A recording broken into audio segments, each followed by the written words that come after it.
Hey, what's going on, everybody? It's Awesome TCG Discussions. Coming at the first place, Truck Zeno deck profile from my Winterbox tournament tonight at the Gamer Dojo. Shouts to the Gamer Dojo. This deck performed amazingly, so I'm bringing you an updated list. I did some deck searching a little bit, just see what other people were doing, and getting some ideas. And a lot of my theory was, I think, right on the initial side, but I think that, after watching some other people talk about their deck profiles, Kyle's Chris is a huge inspiration for this current list right here. So huge shouts to him. But I do play some key different cards, and I'm going to talk about those differences. So Chris, if you watch this, know that, man, I owe a lot of this dub to you, as well as I disagree with some stuff. And as a fellow content creator, I look so forward to your Patreon, man. I'm really excited for you. So good luck to you.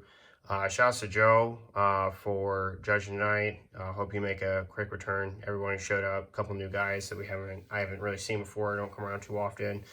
And shouts to Jacob. Finally got you with that black boo. So not today, my friend. Too much was on the line. That's all it was. Otherwise, you just beat me like I think I've lost 3 out of the last 4 games. So anyway, let's get into it. A lot of the changes will be pretty quick.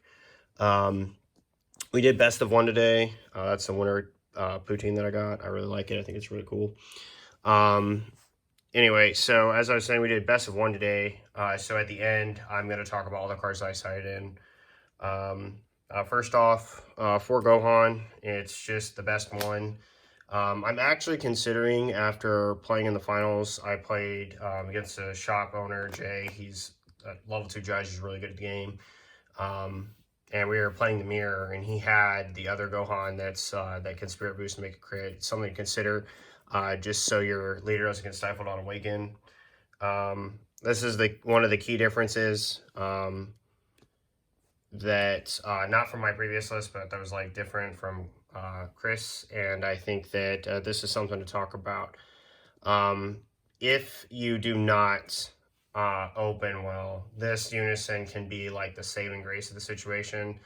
This is still the best, in my opinion, unison by far.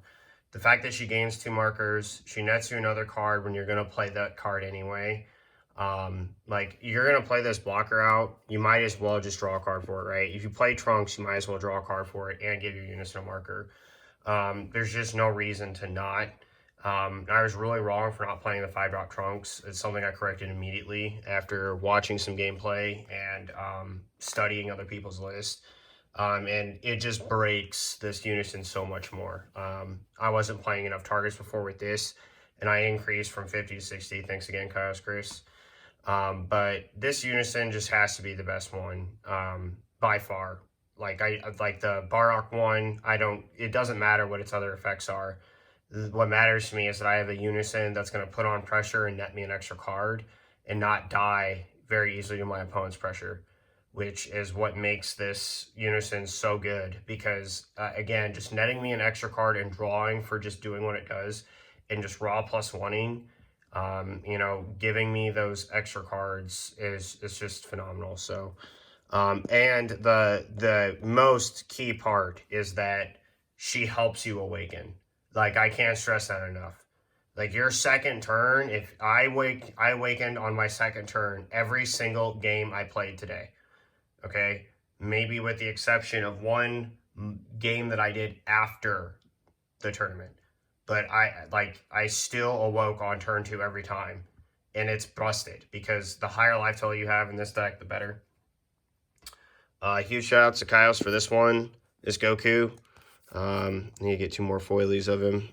But this Goku's really good. One of the reasons is for what I just talked about, high life total. So you get a cantrip that draws a card. Now the Trunks, the problem is that the Trunks can whiff. But it's also not a Goku, and that is the difference. Okay, so the Trunks unison, really, Trunks card, super strong. This Goku being Goku, also really strong, because basically they're going to serve the same purpose. They're going to net your card. Now, obviously, I think the Trunks can search this, which is like really good, but and if I'm going to try the Gohan Senjin that Chris tried, but the thing is with this card though, Gogeta Zeno wise, that became relevant really quickly. There's a neat little combo that I'll show you guys that you can do turn 2, and that card just like comes up a lot. We play 3 True Fighting Spirits, Gokus, and then we play 4 Vegetas. This is just to increase our ratio. You want 3 of this and not 4 of this. Like, you could say, like, well, why not just run 2 of this and 4 of that? It's clearly the better card. It just really doesn't matter. Like, I don't think I played this card once to use its effect to, like, warp a card from their hand, because it's just not worth the energy sometimes. Other times it is. Like, if you know that you're going to try to seal the deal on your opponent's turn or tax them more, like, for example, if I knew my opponent was going to play something like Violent Raise against me because they're playing red, right? And I had like 6 energy open, I'd tap 1 for this, play down like a SS4 thwarting, and then like swing with it. If they Violent Raise there, that's going to cost them like 5 cards in hand. It's going to cost them Violent Raise, it's going to cost them the pitch, it's going to cost them 2 battle cards, it's going to cost them 2 from hand, and it's going to cost another 1 for a counter. It's like a -7 straight out the gate. So I'm not really worried about it. You know, having 1 on the board all the time. For example, my friend Jay played him in the finals. He had this Goku sitting on the board for literally like 3 turns in a row, just very low impact. Especially when, like, if I really wanted to get rid of it, I could. The only reason why I didn't do that, like, my leader effect could have got rid of it any time. I could have worked with thwarting, is that I was locking his leader from his alternate awaken condition. Like, I'm not going to warp a card to help you awaken. So, just definitely made sense in that matchup to not get rid of it. And Vegeta, just low impact. It was either a charge target or a mill day. I didn't play against blue. But if I did, it would have been really relevant. Next, we play 4 Vegeta Super Combo. This is still the best Super Combo. I'm going to talk a little bit about this because I've seen some other players, not just including Kaios Chris, playing the Gohan. That's like when you have 5 in your warp or whatnot, whatever. This is a Union Fusion target, and it's a draw 2 and bottom deck a card. Okay, draw 1 10Ks, like, for example, saying, like, you need to fear, fear the Goku, the yellow Goku. You don't fear the yellow Goku, all right? You have, like, 90 negates that just make that Goku terrible. You don't fear other, like, just, like, other cards that you know what I'm saying? So, and this is the other thing, like, high life total, yes, you like to play at high life total.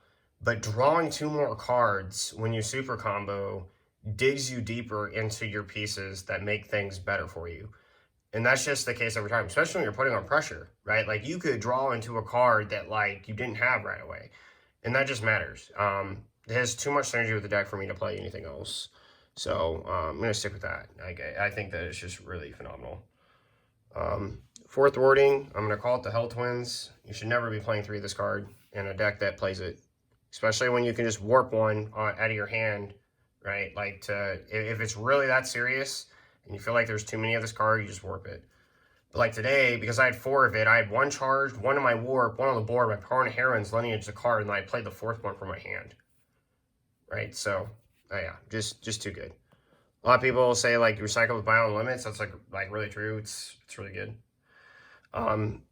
These trunks are some of the changes that I need to talk about.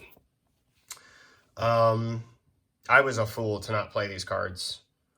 This card, a little less so. This card is not as good as I thought it was.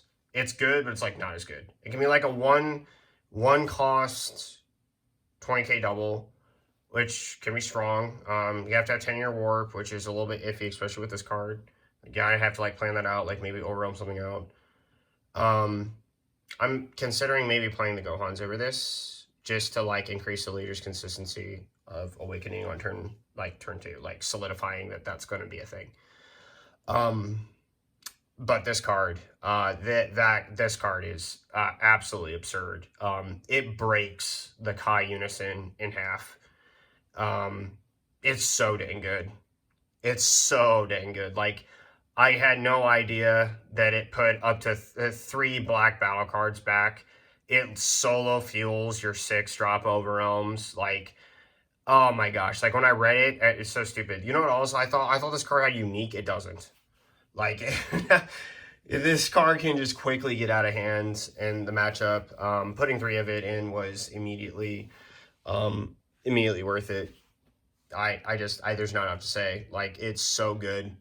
It is so dang good. Like, these 2 cards next to each other feel so amazing. This card did come up, though. It helped me kill my opponent's Unison in the mirror, and it also helped me kill my opponent's Unisons in other matchups. And it also put that double strike pressure on in my round 2 against Boo, and it felt really good. So, yeah. Next, 4 of the card that I think is obligatory, Charge Time Regulator. This card's completely snapped in this deck. First off, having a low to the ground Overrealm is really good, but having one that also warps a card from your hand is also really good because it basically just solidifies that you can awaken earlier. And I'll set this card, just leave one of it up here to discuss a combo. But this card was a difference maker in the mirror match I played today. He wasn't playing any low to the ground Overrealms, and I was literally just getting out like thwartings whenever I wanted because of it. On our defense package, play 4 pan. Since we play 60 cards, we increase it to 4 just so we could see it. There are matchups where you need this card, okay? And I had somebody ask me why I'm not playing Kai Negate, because I'm not. So Kai is not good enough, as weird as that sounds. She is scenario better than this, but this card is just generically overall better. Why? Because number 1, she's obviously dependent on your warp, which can or cannot come up. Like, for example, if you, you're playing your Trunks and it's early and you're not careful because you put some cards back or you put too many cards back, it can go dead. It's something to keep track of. But that's like a skill thing that, I assume players that usually play Kai or whatever. But to stopping 2 attacks, okay? There is a difference between stopping 2 attacks and potentially flooding your opponent's entire aggression against you. So, like, for example, in the mirror, if you were to play the Supreme Kai will never be better than Pan. It just won't be. It won't be in King Piccolo. It won't be in, like, if you're playing against King Piccolo. It won't be against U7 Goku. It won't be against, Green Gotenks. It won't be against the Vegex or any other black deck. It's not going to be better. The only time it would be is if it you could hit an SCR that says remove itself from the game. But here's the thing about that, Pan being that, hey, you're gonna pitch 2 cards every time you do this. Like, if I have 6 life and I play this card down and you have to pitch 2 just to get me to 4 and activate my super combos, or I just block all your stuff. Like, if I have 2 blockers on the board, the game, their turn can be done, right? And if you swing with, your leader and stuff at, my leader, I don't care, right? You're just giving me more cards and turning my super combos on, and then I start playing, more defensively or more offensively. So, this card is just the best negate. That with the next one coming up. This. And I have to find my second foil of this. I don't know where it's at. It's hiding from me somewhere. This card just put in too much work all day. Black has always needed this. I'm excited to test this card in Dark Brawly just to see what it does. But being real with you, there's not really any better feeling than being at 5 life and having 2 or 3 of this in your hand. There's just not, especially in this deck where this card exists. So if I have a blocker on the board already, I'll just play Pan. If I'm at 5 life, I'll negate first, then play Pan, and block that next attack. And then now it's Pan's live, right? Also, Pan forces your opponent to swing out of order. That's something else that Kai doesn't do. Kai can, but I mean, they have to be IQ 9000, playing around it. So, for example, let's say you have a thwarting on board and you swing at your leader first. Now it gets really iffy if I pan you, right? And that's so good. And that happened all day, right? My opponent just I'm gonna swing with my leader and try to draw a card or 2 before, or do something, or with my unison first or whatever. And then I played Pan and it's oh, now none of my battle cards can do anything unless I pitch 2 cards. That sucks. So, really good. And as for this, it just puts in too much work. Having 4 of it's like really good. You guys can tell I like a lot of 4 ofs, but we're about to break that ratio starting now. Not that we didn't already, because we're like a couple 3 ofs with like the Gokus. This is a Kyle Chris tech. I 1000% agree with this. One of the things that I think was kind of an issue, so he played it at 1, I'm playing it at 3, and I'm like, there's like a couple 2 ofs that like I've sacrificed. But here's the thing. Your opponent is going to play, like, if you play against black, you're going to play against Thorium. You're going to play against red, something's going to minus something. So your cards are going to die by skills. Putting this blocker down on top of it is just ridiculous. Also, your Overrealm's proc it. So, like, when you play this card out, if you draw into this, warp something else out of your hand, I'll show you later when I get to, like, the combos. It's, like ridiculous. It just gets really nutty because now you have another blocker. This literally came up, like twice today, because I just got a free blocker when my Overrun left, or like they like warped something with their black or killed something with the skill, and it's just really strong. It's really, really strong. And again, having more blockers to protect your unison's broken. Next for the 2-ofs, we play 2 Beyond All Limits. This card's okay at 2. I don't think it needs to be at 3. Just because like it's not as good as these next 2. Secret ID. You should definitely be playing Secret ID. 100%. Do not, in my, like, okay, so here's the thing. If you look at our meta right now, like, if like you take this deck, you take King Piccolo, Trunks, any of them, okay? You take any of the top decks. This includes, like, U7 Goku. This card's just going to be straight more impactful than having a card that can swing twice. Number 1, depending on what they've negated with for the turn, Fighting Against Fate doesn't do anything. This card still has impact. It's still going to warp cards. Like, I could literally still just, like, play this card to get rid of your cards and do something to you if my turn's been stopped by a card that I don't want to continue through something. The other thing about this card is it only needs to basically get you back, like thwarting, brainwash no more, or this, and it's only there to like fetch those cards. And the thing is that unless you hit this, and like these 2, and your like brainwash no more, which is like incredibly low for your first 5 mils, highly doubt, which is just straight impossible. Like, I just don't think that's like really ever gonna happen. You're always gonna be able to get one of those cards back. So yeah, it's really good. Between the 2 of these, the 2 Secret ID felt really fine. If you were gonna try to bump anything up, I'd try to bump up Beyond All Limits, but I also think that given the SCR that we run, the Trunks might be a little bit better. Next for the 2-ofs, you play 2 SS4 Thwarting. It's busted. There's just not a lot to say.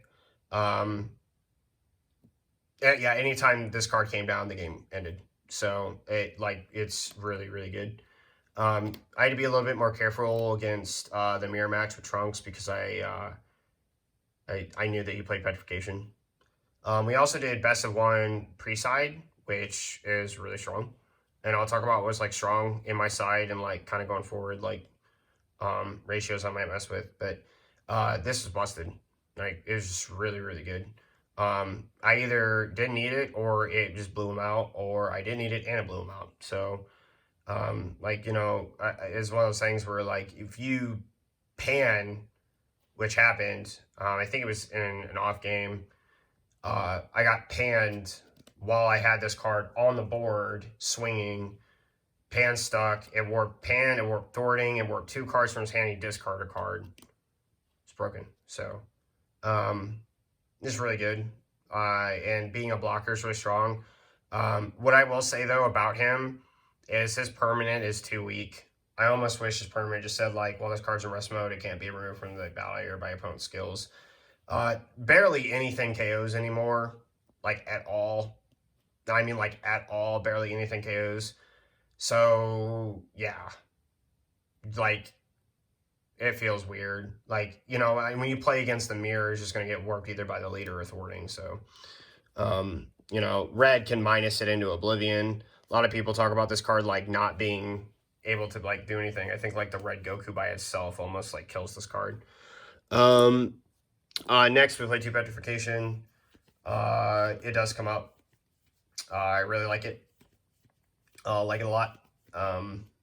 Yeah, it's just one of those like really timely negates. When you know that your opponent's going to play something big, you have a 1 energy open, you have this back, maybe a couple of those like blocker negates back. It just gets really good. 2 Coit Sky. This was for the resurgence of King Piccolo, and due to the fact that we have pre-side, I have 2 more sitting inside, so I was literally just going to destroy that matchup regardless. This also is really good against Pan. It's good against the mirror.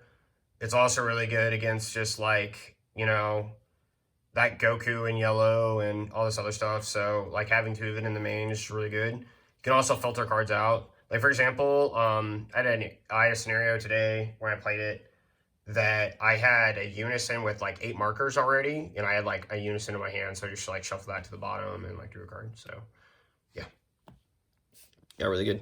And just only gets better. Now we're down to 1-ofs. 1 Champa makes a difference. It really helped in the matchup with Boo. 1 6-drop Vegeta. I wanted this for barrier removal. It's a little bit costly, but like it can be mad worth it.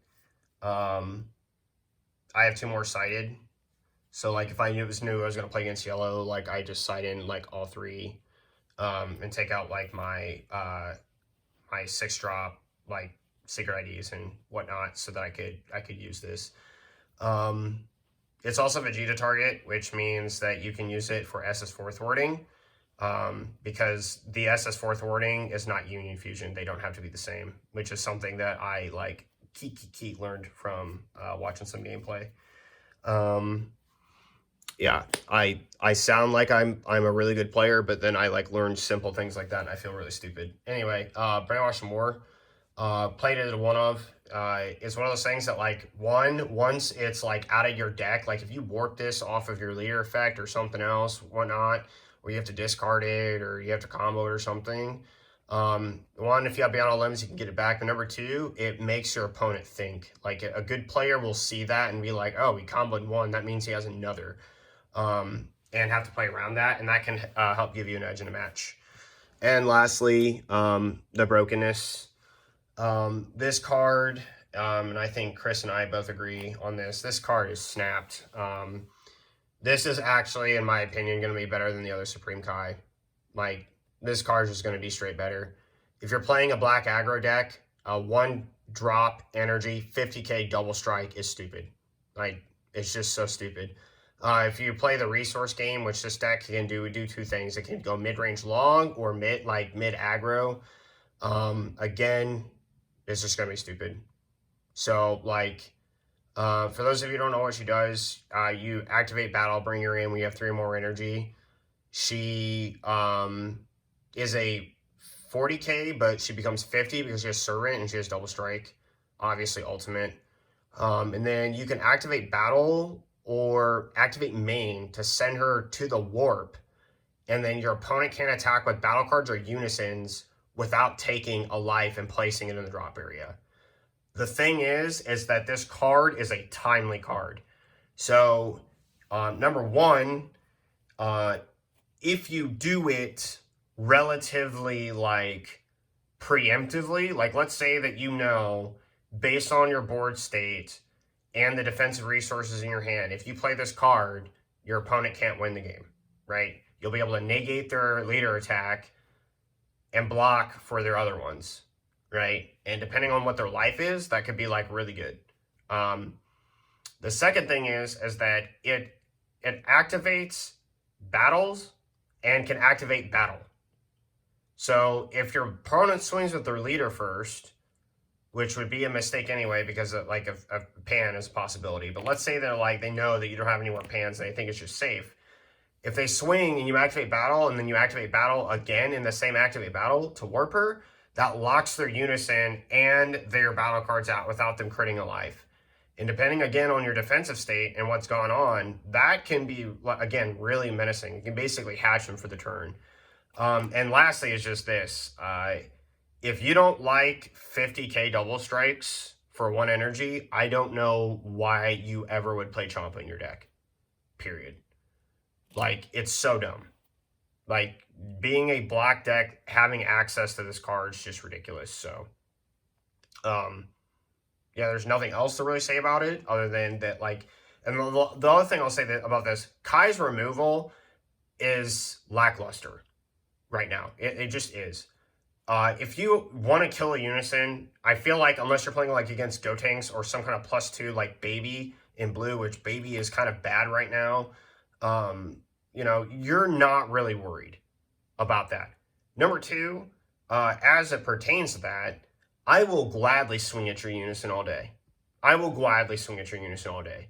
I will just draw a whole bunch of cards while playing defense and kill your unison, if that's what I have to do in this deck. And so, like, warping it is just not that big a deal. I mean, it's just not. And, like, unless you're playing against, like, Sin Shenron or something, it just doesn't come up. And as for Pan, I'll talk about Pan. Pan is probably the only SCR other than this one that I consider because she's a Saiyan. The problem, though, is this card still offers a myriad of things that are better. First off, Pan being able to take a card is relevant. No qualms about that. But, and she can be a free straight battle card stopper, which is good.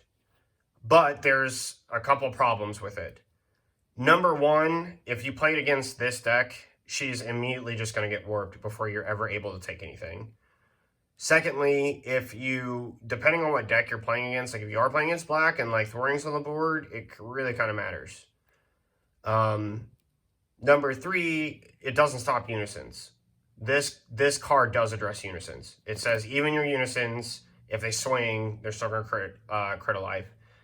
And number 4, she can quickly, due to the board state, go from live to dead, which provides a tad bit of inconsistency. So I've seen this happen in games all the time, especially like if somebody combos something, they like, for example, like they were 3 or 4 battle cards, they swung with a battle card, you know, they were hoping they'd swing with leaders, so they kept the Pan back or whatever. Maybe it was misplay or whatnot, but like the point is that like the board state can change and Pan can become quickly dead. So it just matters in that situation. And the last thing is this: to make it 50k double strike, you're gonna have to spend another energy and have another card in your hand. And that's just the bottom line. Like in this deck, that you can be hyper aggressive and play a bunch of cards, it matters. So that's enough talking about that. I'll go over my side. Food Dark Banisher, sighted it in the mirror. Third SS4, sighted against the mirror. And then the last 2 cards that I sighted against the mirror were 2 Super Kamehamehas. Clearly to address the Pan. Cards that I cut out were Koitsukai.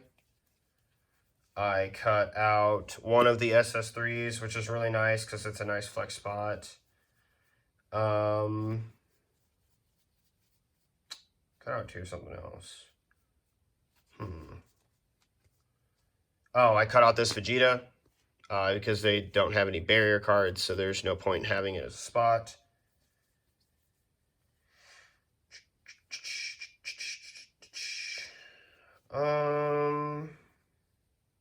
I actually think I cut out one of the Trunkses. Maybe a Vegeta. I think it was a Vegeta True Fighting Spirit. And I cut True Fighting Spirit. Yeah, there's just no point.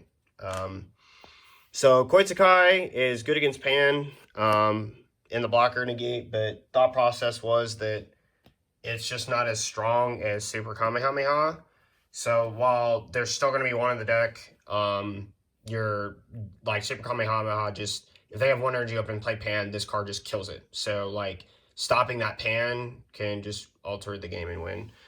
Vegeta True Fighting Spirit, because I was playing against a non-blue deck, it's a good flex spot. So again, if like these were 2 Super Kamehamehas, you're already doing better in the matchup.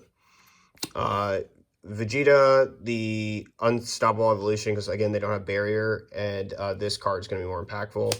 And same thing, this card is just going to be more impactful, although I didn't play it. So that's what I cited out. Continue on with the side. I have 2 more Unstoppable Evolutions. This is, again, if you go against yellow for Barrier. If I played against blue, all 4 of these cards are coming in. This is against the Unisons. This can just be really good against that. Turning the Tide for Unison Killer. They cannot do anything about it, which immediately makes this card live. So, like, first off, I'm never going to just drop this on turn 4 unless their Unison has, like, 2 or less markers. That's, like, #1 rule against blue. Same thing with this one. This card would also probably come in to stop Royal Prospects.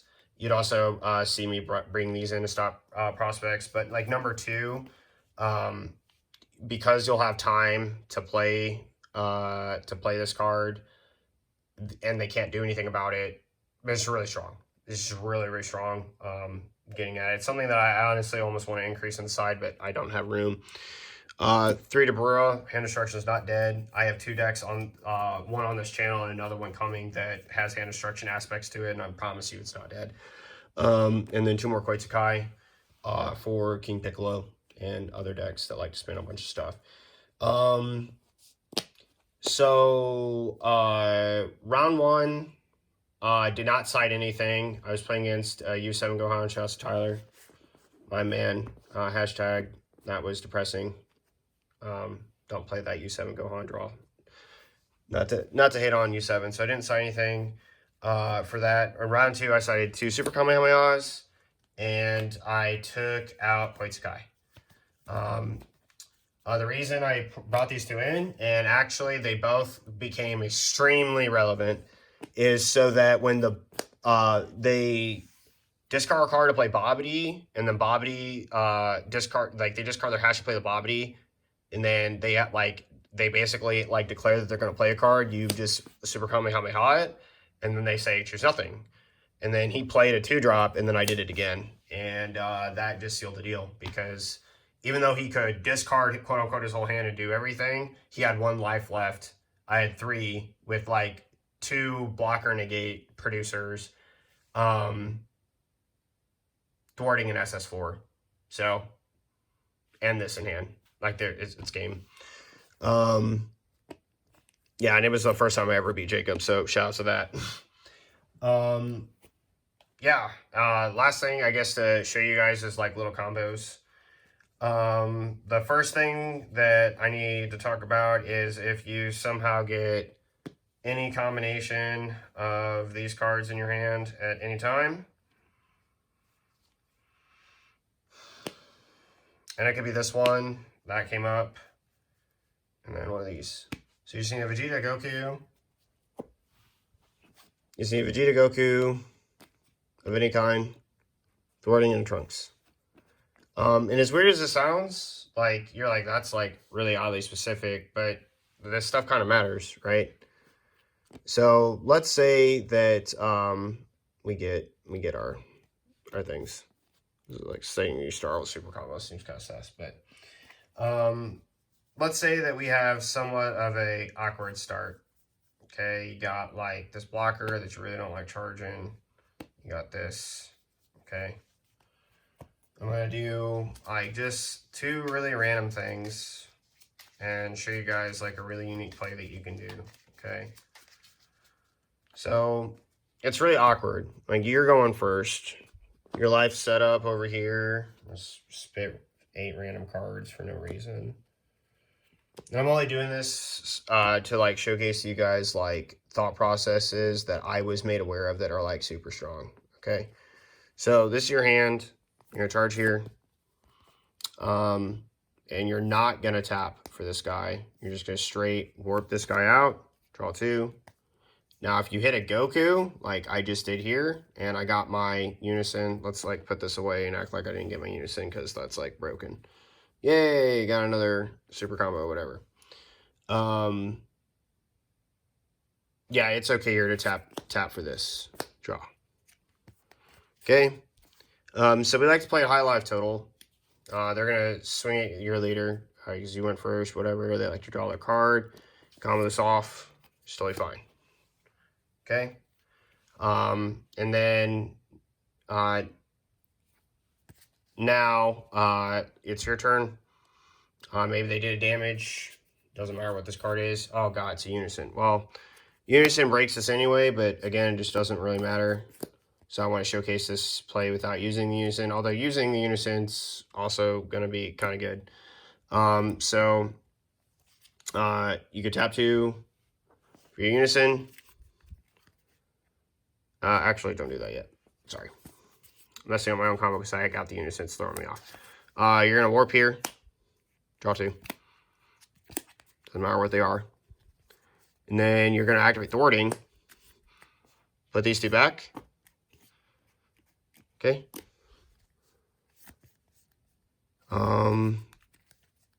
And now all you have to do here is swing 1 time with anything. Combo card. Okay, makes sense. It's 4.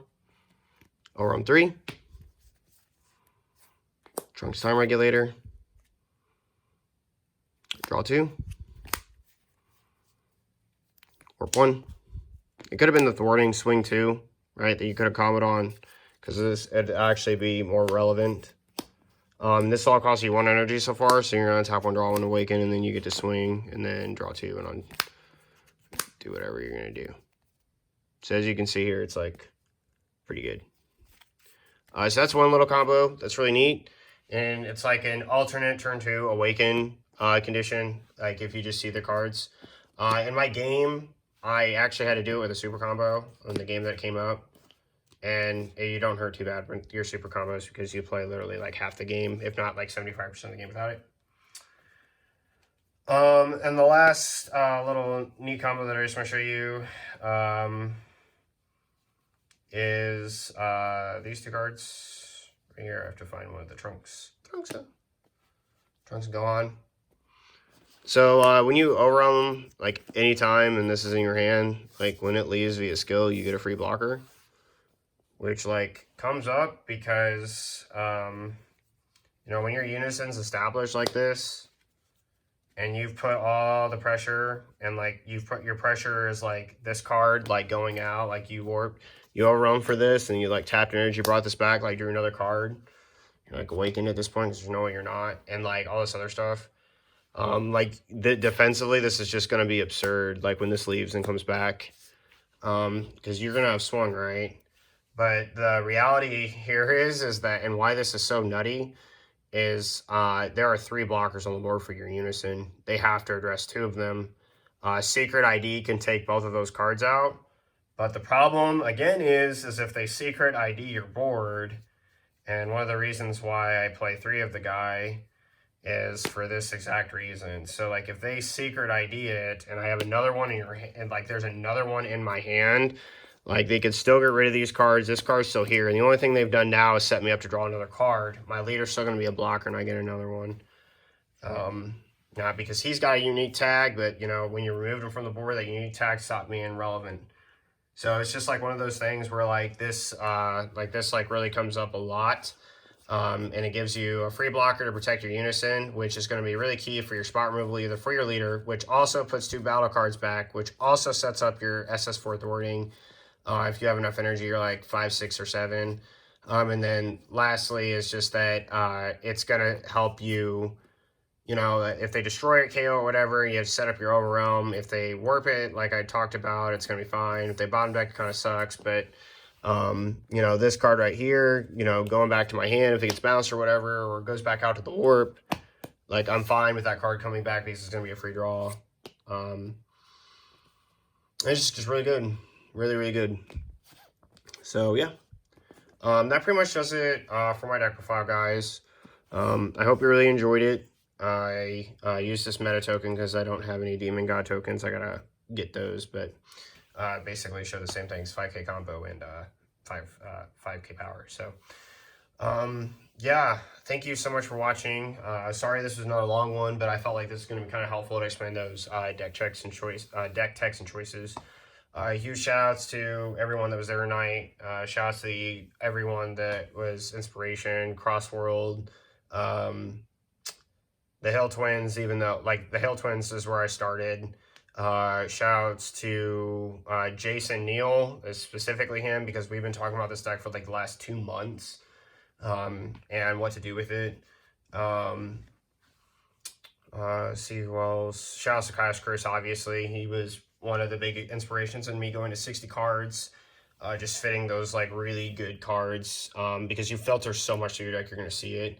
And there were so many good ideas that he was sitting on in there that just like helped me take the deck to the next level. Shout out to you guys for watching and everybody that was there tonight that made it another Fun Locals. And that one box was fun. I did not pull any SCRs. I'm only missing the Vegeta.